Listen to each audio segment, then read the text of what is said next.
نحمده ونصلي على رسوله الكريم أما بعد عن أبي هريرة عن النبي صلى الله عليه وسلم قال من غدا إلى المسجد وراح أعد الله له نزله من الجنة كلما غدا أو راح۔ بخاری اور مسلم کی روایت ہے، رسول اللہ صلی اللہ علیہ وسلم فرماتے ہیں کہ جو انسان صبح کو اور شام کو یا کسی بھی وقت مسجد کے اندر آتا ہے، جب بھی وہ مسجد کے اندر آتا ہے، اللہ کے رسول صلی اللہ علیہ وسلم فرماتے ہیں اللہ تعالیٰ جنت میں اس کے لیے مہمان نوازی تیار کرتے ہیں۔ جو مومن بندہ مسجد کے اندر آتا ہے، مسجد کے اندر آنے کی اتنی فضیلت ہے،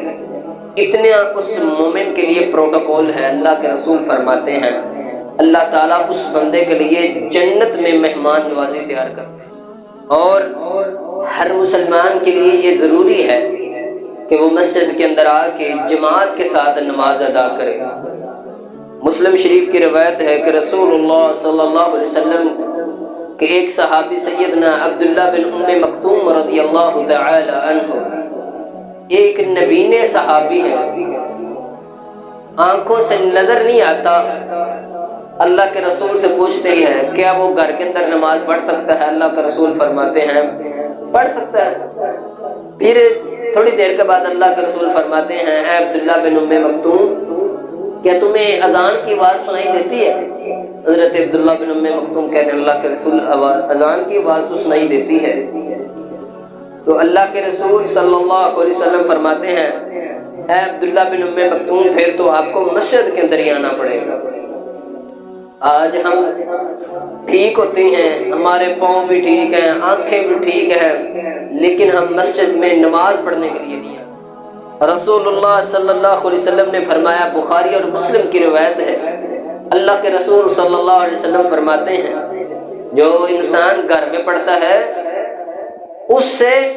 جماعت کے ساتھ مسجد کے اندر جا کے نماز پڑھنے سے 27 درجے بہتر ہے جو مسجد کے اندر آ کے پڑھتا ہے جماعت کے ساتھ۔ اور سیدنا ابو سعید خدری رضی اللہ تعالیٰ عنہ فرماتے ہیں کہ رسول اللہ صلی اللہ علیہ وسلم نے فرمایا جس انسان کو تم مسجد کی خیر گیری کی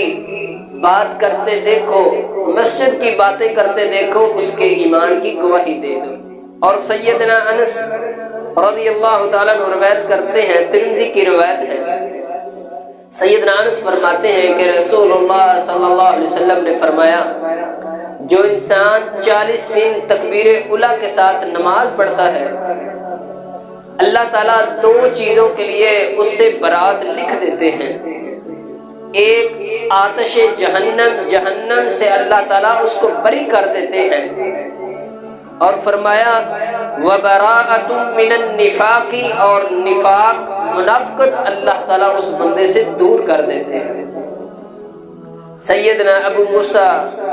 رضی اللہ تعالیٰ عنہ روایت کرتے ہیں، بخاری اور مسلم کی روایت ہے، رسول اللہ صلی اللہ علیہ وسلم نے فرمایا نمازیوں میں سے بہترین نمازی زیادہ ثواب کا حقدار وہ ہے جو زیادہ دور سے چل کے جاتا ہے۔ بنو سلمہ کے کچھ لوگ مسجد نبوی کے نزدیک آنے لگے، اللہ کے رسول صلی اللہ علیہ وسلم نے فرمایا بنو سلمہ بات سنو، تم جہاں پہ ہو وہاں ہی رہو، کیونکہ جتنا تم دور سے چل کے آؤ گے تمہارے ہر قدم کے بدلے اللہ تعالیٰ ایک گناہ معاف کر دیتے ہیں اور جنت کے اندر ایک درجات کو بلند فرما دیتے ہیں۔ اور سیدنا ابو درداء رضی اللہ تعالی عنہ روایت کرتے ہیں کہ رسول اللہ صلی اللہ علیہ وسلم نے فرمایا المسجد بیت کل تقی، مسجد ہر متقی پرہیزگار کا گھر ہے۔ اور سیدنا بریدہ بن اسلمی رضی اللہ تعالی عنہ روایت کرتے ہیں کہ رسول اللہ صلی اللہ علیہ وسلم نے فرمایا اندھیروں کے اندر چل کے مسجد کی طرف آیا کرو، کیونکہ یہ اندھیرے